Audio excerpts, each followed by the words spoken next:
Watch original photos and videos related to this news by clicking on the link given in the description below the article courtesy. Please subscribe our YouTube channel Listen News Here. If you like the video, please like, comment and share the video. There is folklore among many investors that is preventing an understanding of what is happening. The fiction is that the Fed has killed the last 3 expansions by pursuing too tight of monetary policy.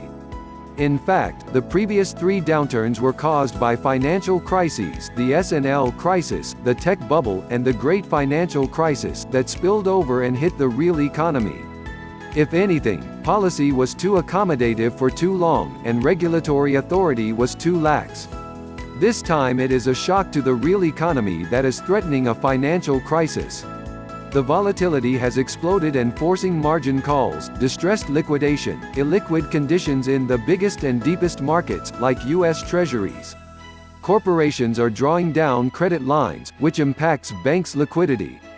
The Fed has already taken several steps to help minimize the systemic financial risks stemming from the real and anticipated economic shock. It delivered a 50 BP emergency rate cut, boosted the size of its repo operations, and introduced a new 1-month term repo. As stocks were cratering on March 12, the Fed announced a $500 BLN 3-month repo operation, and more to come. It also signaled a resumption of QE by announcing it would buy government bonds across the curve matching the maturity profile of the outstanding marketable Treasury securities. Ahead of the weekend, it conducted another $500 BLN 3-month operation and a $500 BLN 1-month repo. Similar operations are planned for the week ahead as well. However, the challenge with this approach is that it still requires the banks to participate and then to re-lend. Consider that beginning with the unexpected $500 BLN 3-month repo operation on March 12 and the same on another one on March 13 alongside a $500 BLN made available in 1-month repo operation, the banks drew less than 10% of the funding made available. The Fed's work is not done. The playbook, as it were, says then when close to the zero bound, it is essential to act swiftly and deliberately to be effective.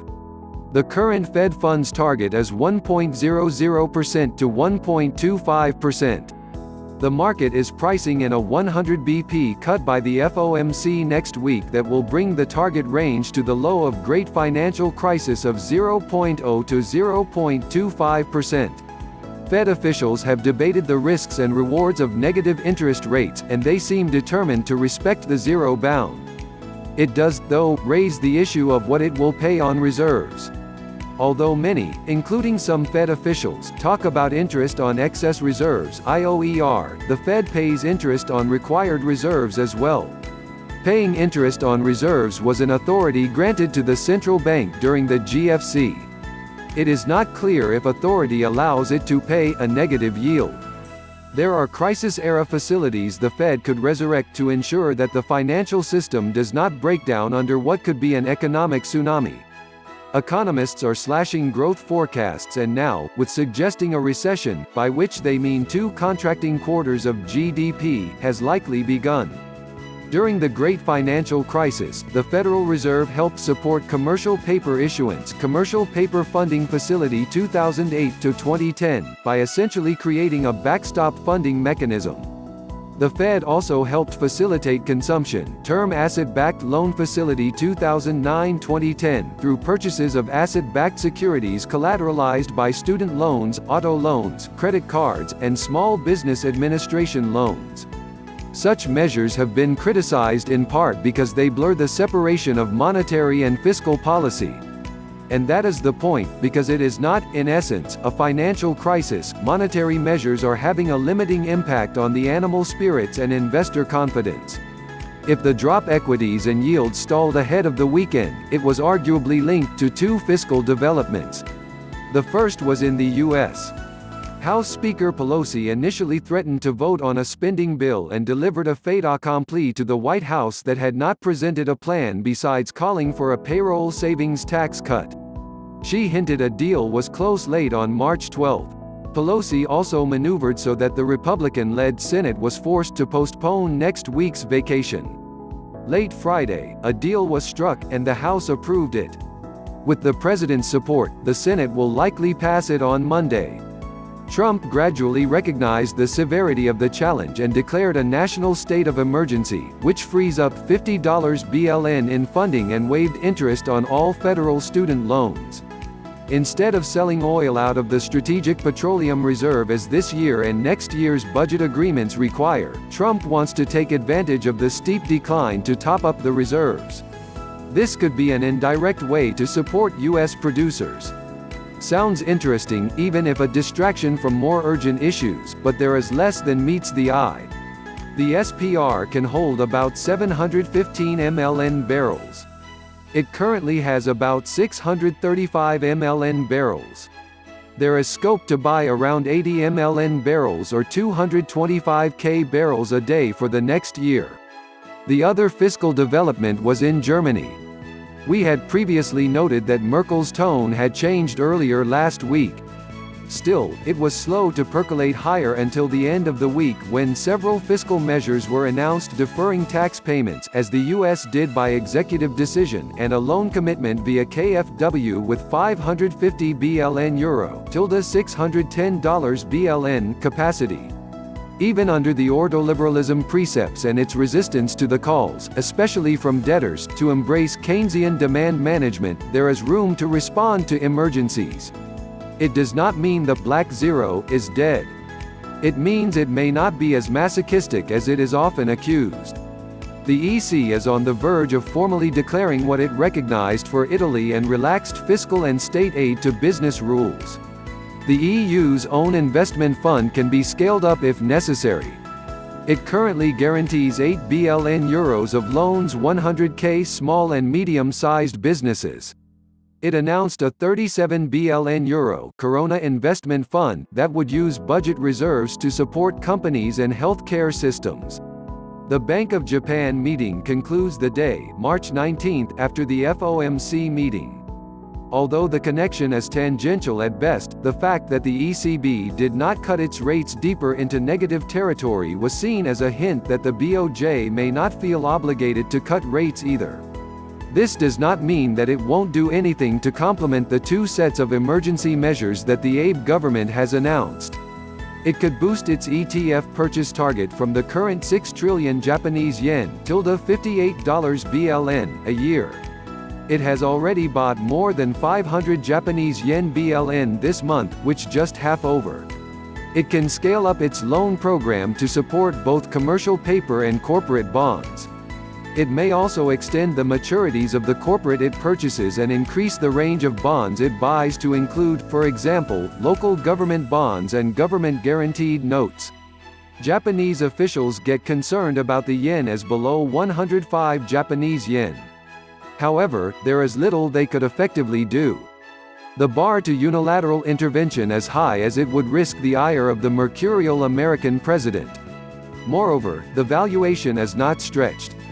According to the OECD's model of purchasing power parity as slightly undervalued PPP tilde 103 Japanese yen and 35 sen.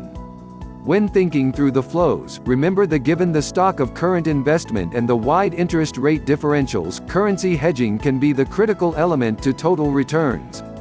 There has been a real shortage of dollars by yen accounts, as reflecting in the cross-currency basis swaps, which are at 2-year extremes, the LIBOR-OIS spread. Ahead of the weekend, China announced a cut in required reserves for some commercial lenders to promote lending to small and medium-sized businesses, which frees up about 550 Chinese yuan BLN, $80 BLN, for new lending. On the 20th of each month, China's loan prime rate is set based on a survey of participating banks. It fell 10 BP in February to 4.05%. The cautious call is for another 10 BP decline. It is more likely to be larger than smaller. Meanwhile, a range of indicators suggests that Chinese factories are reopening, but the demand shock is beginning to be seen too. Just as last week was winding down, the Bank of Canada surprised with a 50 BP rate cut, quickly following on the heels of a similar move at the scheduled policy meeting on March 4. The emergency cut was delivered alongside Ottawa's new efforts to support small and medium-sized businesses by funding the Business Development Bank and Export Development Bank (C$10 BLN). After the Fed's likely rate cut, the 75 BP Bank of Canada bank rate will be the highest in the G7. Given the shocks, another rate cut next month cannot be ruled out. There was not much of a reaction by the Canadian dollar to the surprise rate cut and fiscal announcement, but as the equity market strengthened, the loonie recovered somewhat. While fiscal and monetary efforts are necessary, they may not prove sufficient. The markets are incredible aggregators of information, and until the peak of the pandemic, it is difficult for investors to discount the likely impact. Chancellor Merkel opined that 60% to 70% may be vulnerable to infection by the virus. If lower population density, greater numbers that can work from home, approximately 30%, the end of the normal flu season, helps keep the U.S. contagion to an optimistic 40%, that is around 130 mln people. There are other measures officials can take if needed. Italy and Spain introduced one-day bans on short sales of some sectors ahead of the weekend. A broader and longer ban or more aggressive uptick rules may be considered. Declaring a bank holiday and shutting the markets for a few days may withstand a cost-benefit analysis under certain conditions. The purpose of these measures would give time to investors and businesses to see developments, and it could also help forestall the economic crisis become a financial crisis.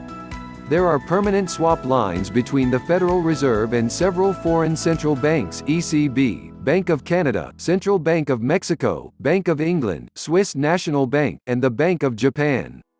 The central banks can secure dollars from the US and distribute them via auctions to their member banks. The G7 will hold a video call on Monday, and there are new hopes of coordination, but it is not clear what can be coordinated at this point. Everyone is moving ahead within their own political and institutional framework. A bank holiday, some limit on short sales, and intervention to counter undesirable levels of volatility in the foreign exchange market would be more effective if coordinated, but these do not appear on Monday's agenda.